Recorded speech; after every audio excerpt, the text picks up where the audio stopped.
This is why I feel like sometimes people have a hard time understanding Black Americans' relationship to America. Things that I guess can sometimes come off as maybe loyalty to America or like some type of patriotism. I think the reason why sometimes people have a difficult time understanding that is because for Black Americans who are the descendants of American chattel slavery, there is no other home. What else am I going to fight for if not this? That bar that she dropped with Leroy, she was like, there's trouble everywhere we go. That's the country you swore your life to defend. I'm just making it worth defending. Yeah. This show is doing a really good job of showing how these characters in Derry set the trajectory of our main losers in the It movies. Mike could have chose to leave, but I think that conviction of wanting to say like, I'm willing to sacrifice something for myself, I think that is like instilled in him from his grandparents. That sort of strong conviction, we're seeing where that comes from. Right. I really appreciate how they made that point, because you can also see that with the indigenous people as well. When It first gets there, they make this vow and they pass it down to every generation. When she goes in and tries to speak with Taylour, she's like making sure you remember every single detail about what our ancestors went through for the sake of this thing not repeating again. Crazy Stupid Podcast. Thank you so much for tuning in. If this is your first time watching, we'd love it if you could hit the like button, the subscribe button, and the bell so that you are aware of when we post things. Hello, everybody, and welcome back to another episode of Crazy Stupid Podcast. My name is Esther. And I'm Adrian. We're here to talk about It, Welcome to Derry, Season 1, Episode 4. Yes. And what an episode it was. I will say they are doing a really good job at building up the story without it feeling like we're just trying to do like a whole bunch of just Pennywise glazing. Like, this is an actual story that they really fleshed out. Like, the characters in Derry make sense, giving us more lore about Derry, about it. All of that, I think they're doing such a good job, which is what I was a little bit nervous of when I first heard that this show was going to come out. I was like, oh, is this going to be some like slop that they put together?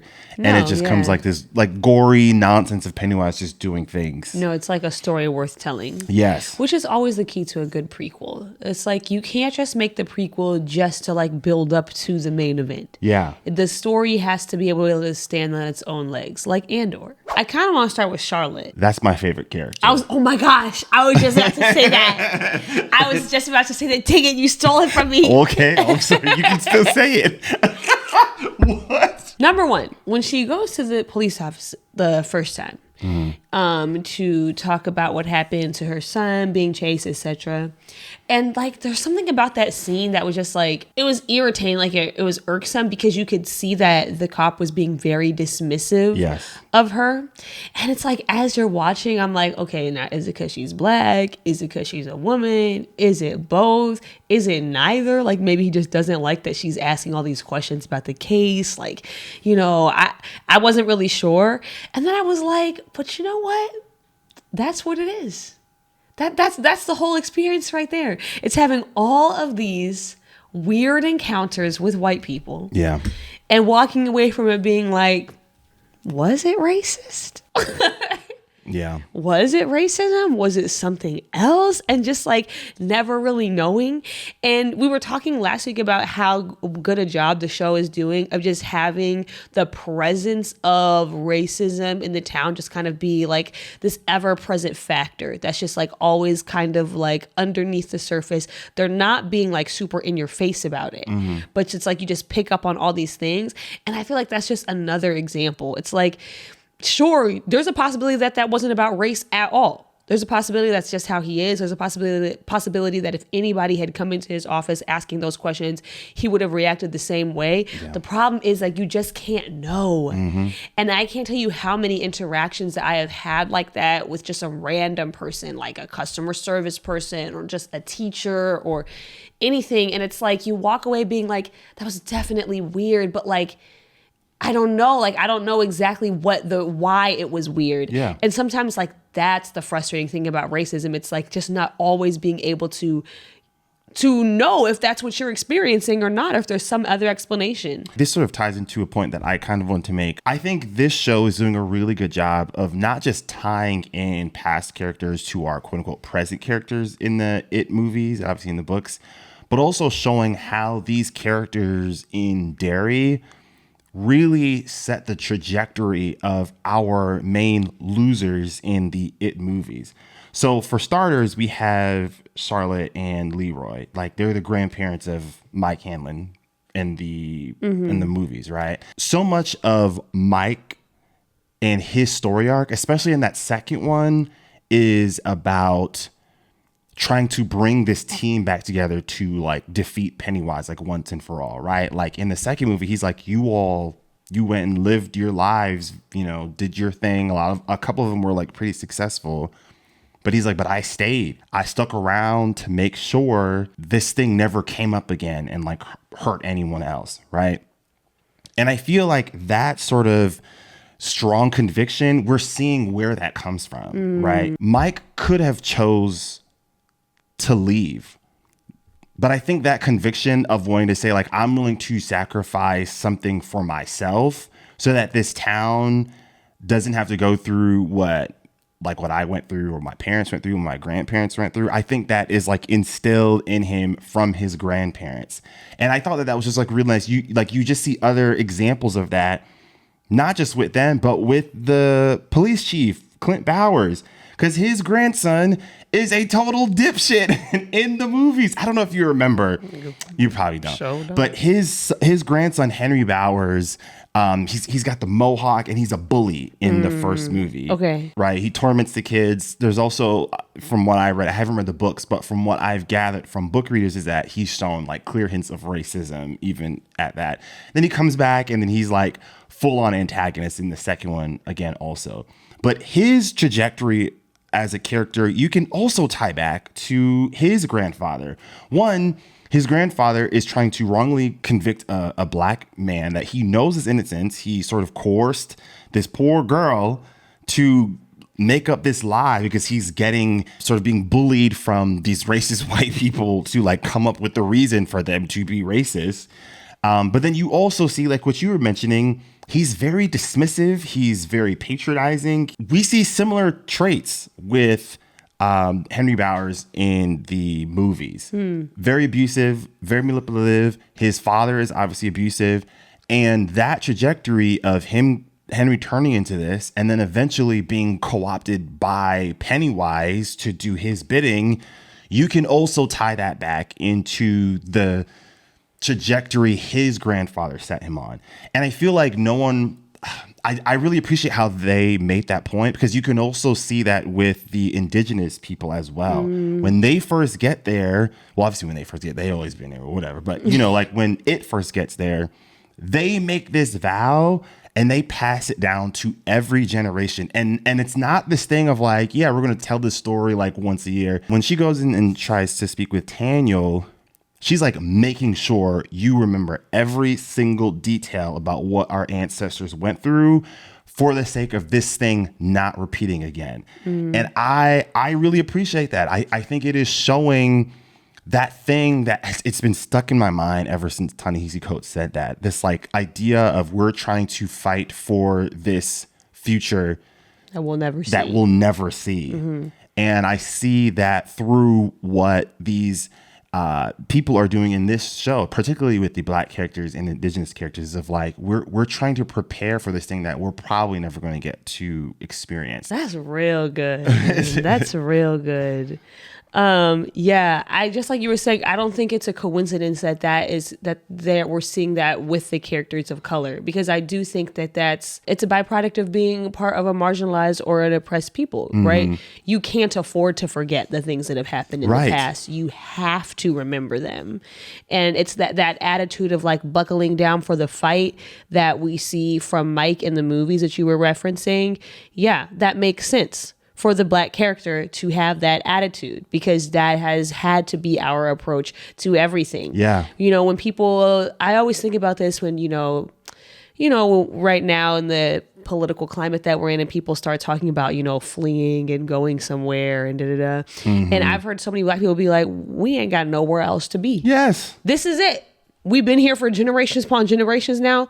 There is no other home. So we have to make it work here. That's the attitude that we have always had to take on here. And so, yeah, that attitude that he has about like, I'm not going anywhere. I'm staying here and I'm going to do what I can to make sure that it is better for the people that come after me. Yeah, I definitely think we see that a lot in Charlotte. That bar that she dropped with Leroy when he was like, I don't want you to make any trouble for us here. And she was like, there's trouble everywhere we go. That's the country you swore your life to defend. I'm just making it worth defending. Yeah. Now, Miss Charlotte, like that is literally the mentality that we have always had to have. This is why I feel like, and this is like a little bit of an aside, but this is why I feel like sometimes people have a hard time understanding, particularly Black Americans' relationship to America. Things that I guess can sometimes come off as maybe loyalty to America or like some type of patriotism. I think the reason why sometimes people have a difficult time understanding that is because of what Charlotte said in that scene and because of what you're talking about.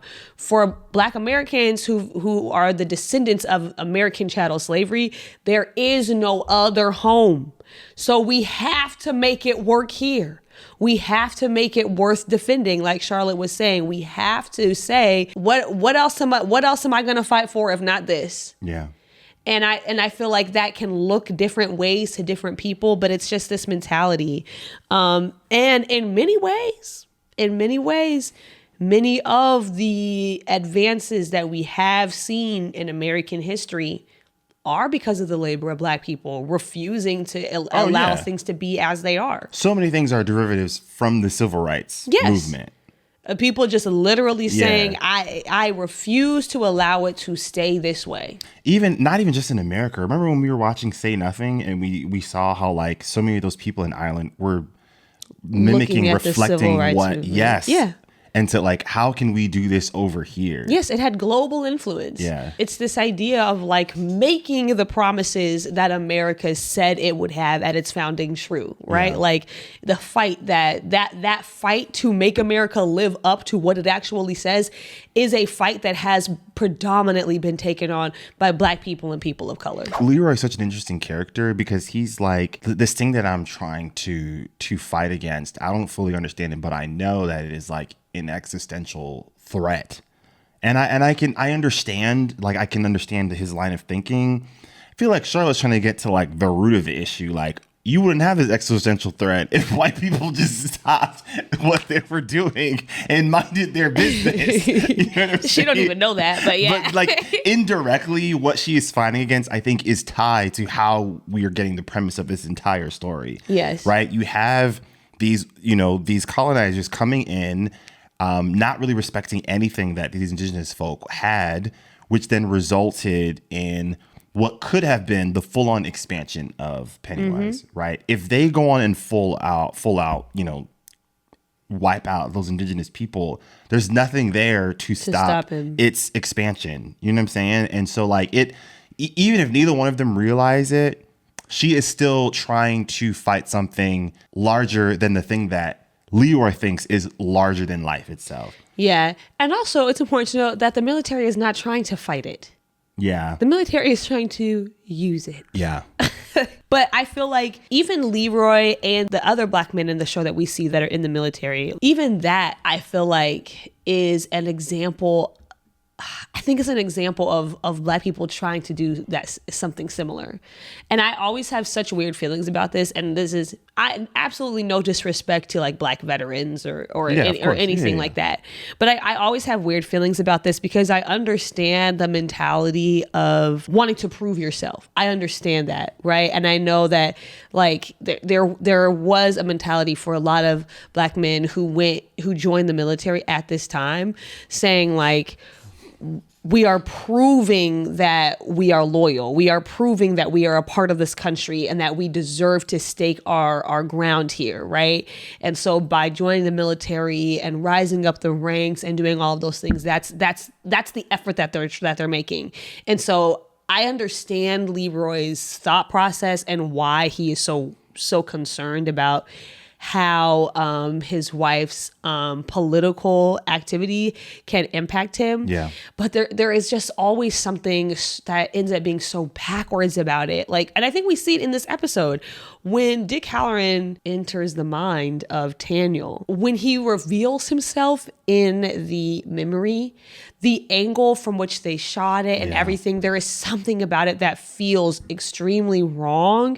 And it feels like he is almost the word that came to mind was like colonizing. Yeah, he's taking, right? Yeah, for sure. Yes. And so, that's what happens so often is that, you join the military with all of these dreams about like what it will mean for your status and what it will mean for the way that the country views Black people. And I understand that.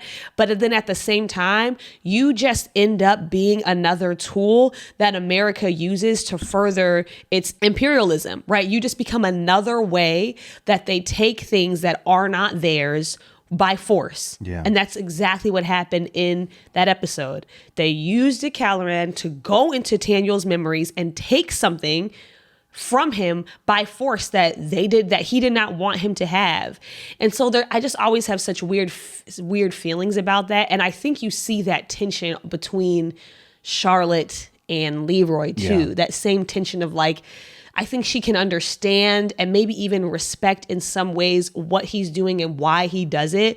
But I think she sees the bigger picture of it. A couple other things about Charlotte. So first to the actress Taylour Paige. And I don't know if I am like making this up, but I swear in her portrayal of Charlotte that there is a subtle code switching that she is doing. Like, I swear, like when she is at home with her family or talking to other Black people, she just sounds like a little more Southern. Oh, yeah. Than like when she's interacting with other people. And I just think that that's such a nice touch, like for the actress. And I don't know if there's the directing or writing also gave her that direction, but I just think that's a really nice touch just to show another way that racism is impacting the way that she moves through the world. Yeah. Then the only other thing I have just about the absolute backwards nature of racism. It is just so insane that having an affair with a white woman, dude, bro, that the consequences of that would be worse than murdering children. This man was terrified. Like, that is crazy. He was literally terrified. Oh my gosh. You know what's so funny, bro? Clint Bowers, the police chief. He's in that meeting with Charlotte. And Charlotte asked him about, like, has this man had proper legal counsel? And he gets offended and is like, ma'am, this isn't the South. So let's rewind these past 4 episodes. One, a Black man is trying to secretly have a relationship with a white woman, secretly, because they both know what that means. And he is terrified to give that as an alibi because he's not in the Jim Crow South, but he could still get lynched. 2, you have a police force that is essentially coerced by a racist white mob to force the false accusation of a Black man to be responsible for a crime. That's the second thing. Third thing, you are seeing a military that is obviously run by the U.S. government forcing people of color to inflict violence on each other on a numerous occasions throughout the show so far. Remind me where the difference is. Because they're polite about it. Because they don't throw the N-word around? Is that what we're getting at here? Yeah, like, is this that is what we're getting at. Like, what are we talking about here? Because they're polite. It is the it's ridiculous, but that's what it is. What I think is absurd. I think there's probably people like Bowers that just said that out of spite, like it's a lie.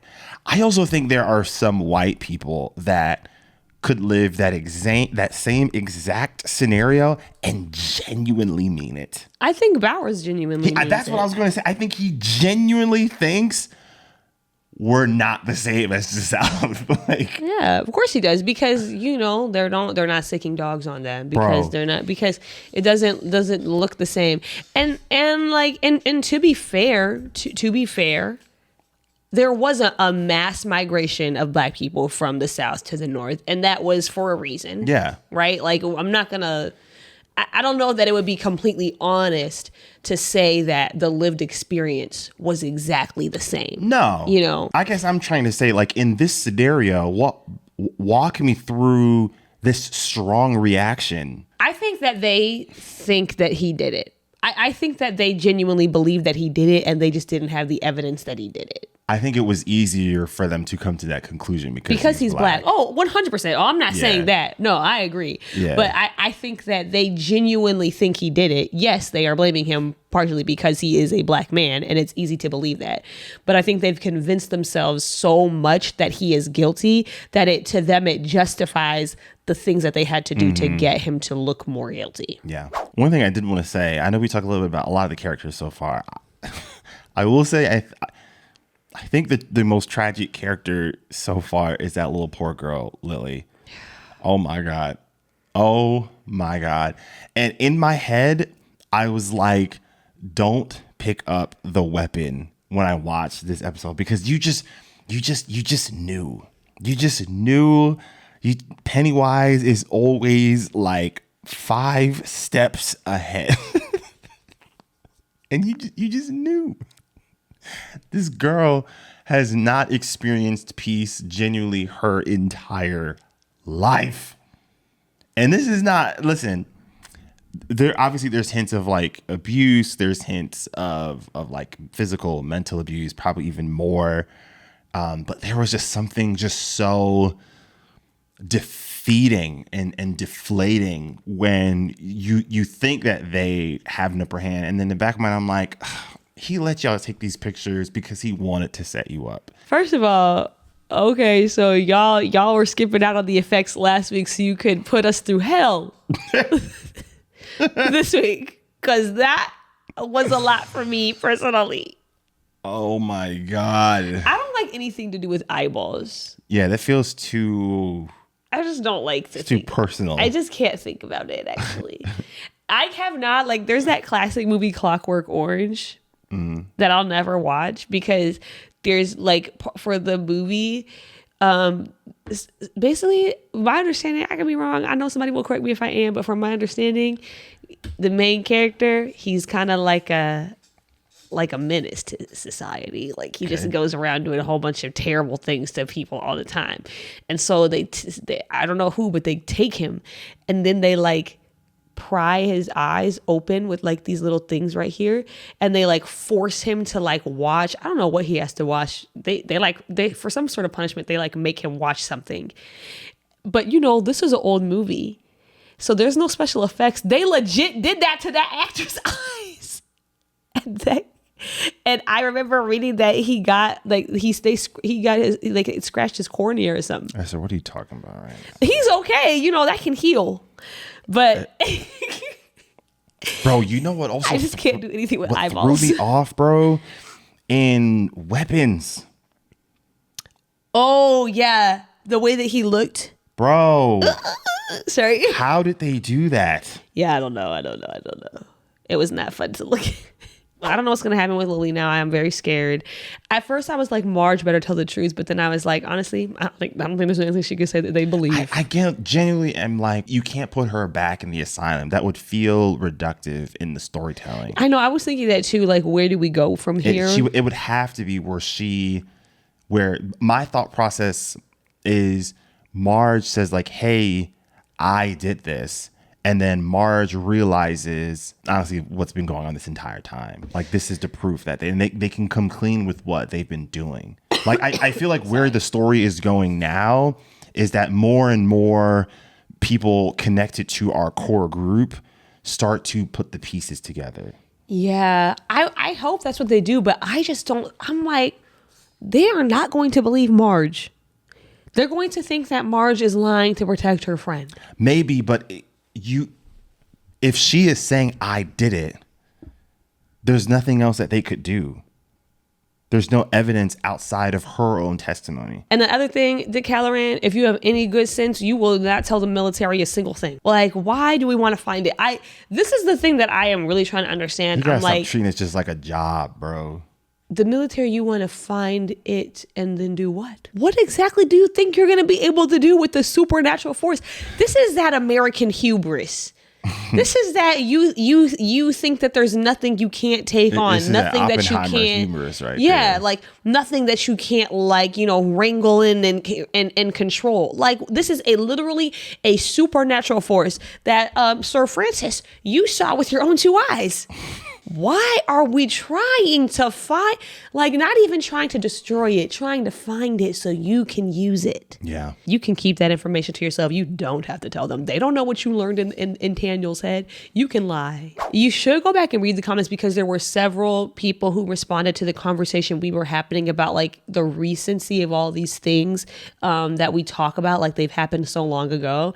And so there were several comments from Black people sharing their own ancestry stories that I think you should go and just look at because it's helpful. It puts things in perspective. But this is a comment from Fits of Passion. Fits of Passion said, people say that Stephen King always has a supernatural monster who was out-monstered by some wretched human character in his works, and I'm here for it.